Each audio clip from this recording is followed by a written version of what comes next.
ছিলাম।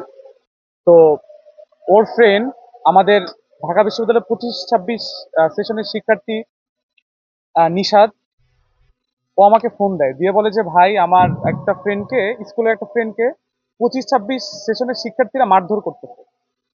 তো পরে আমি আমার বন্ধু, যেহেতু আমি ক্যাম্পাসে ছিলাম না, তাই আমার বন্ধু অবি রহমানকে আমি ফোন দেই, দিয়ে বলি যে সেখানে যাইতে এবং সাজিদকে রক্ষা করতে। তো পরে আর আমি খোঁজ নেই নাই, যেহেতু ও গেছে আমি আশা করছি যে ও হয়তো বাঁচায় নিয়ে আসছে। পরের দিন সকালে দেখি যে ও বাঁচায় নিয়ে আসছে, অথচ ওর বিরুদ্ধে এই অভিযোগ, ফটোকার্ড বিভিন্ন জায়গায়, অথচ বাংলা স্ট্রিম নামক একটা পোর্টাল থেকে ওর ছবি প্রচার করা হয়, যেখানে সুনির্দিষ্টভাবে ওর কোনো অভিযোগ নাই, অথচ ওর নাম দিয়ে 3 নাম্বার অভিযোগ, 3 নাম্বার আসামি হিসেবে ওর নাম দেয়। হ্যাঁ, এবং ওর ছবি ঢালাওভাবে প্রচার করে।